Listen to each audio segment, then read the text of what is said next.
Hi guys, hope you're doing well. Just before we get into this, I just want to say there's going to be a new series on the channel based around the squad interface and mechanics on Verdun, and from that you can probably take those same skills and knowledge onto Tannenberg as well. And all it is, it's for new players because each week I get asked the same questions about, how do I get a sniper, how do I do this role, how do I do that, and I thought I'll just make a series of videos based around that. So look out for that, it'll be on the channel soon. Thanks.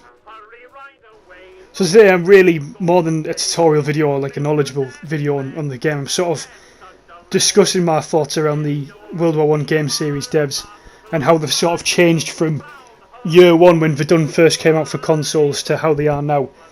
And I just thought it's important because I've seen a few games come out recently, and probably even in the last year or so I've seen a lot of games come out that have just been diabolical, and that the developers have done nothing to sort of fix that game. They haven't listened to the player base, they haven't made improvements, and have continued to just add microtransactions and bleed the consumer.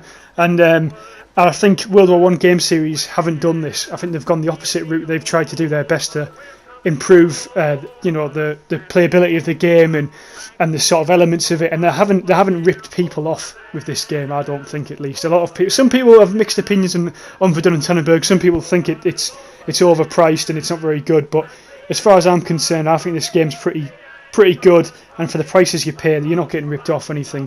But I'm going to go into that now. So the first year Verdun came out, it was a bit of a mess. Now, the week it came out, I wasn't too arsed about it, to be honest. I was just happy to see more of a hardcore World War I style shooter on the platform. I wasn't too bothered by the glitches as much, and I think I was just happy that the game was on console, I think. But then as time went on, after the first year was over, there was no major updates. People started leaving the game, and I understood why. The glitches were horrendous. Sometimes the gameplay was boring, sometimes the immersion just wasn't there. It was slowly decreasing with people leaving. And it was kind of frustrating not to see any changes. And I think it was like year 2 or 3 I started to make this channel to discuss some of those glitches and sort of answer questions that people had. And we still didn't get any update. And I was at this stage where I've paid for this game. It's in a shit state. The player base is decreasing, and there's no sign of any improvements coming. So I was a bit pissed off with the devs, and I used to voice that on the channel earlier on. Well, then, sort of in the last year, maybe year and a half, there's been a bit of a change. We've seen some major improvements to the game. They've started to listen to the fans, either through Discord or through videos, maybe live streams that they've been listening to, podcasts, whatever. But either way, they've actually listened to the fans now, and they've started to improve the game, which is, obviously really positive for us players, especially people who want this game to have, this game's got loads of potential, and we want it to fulfill it all as best as they can.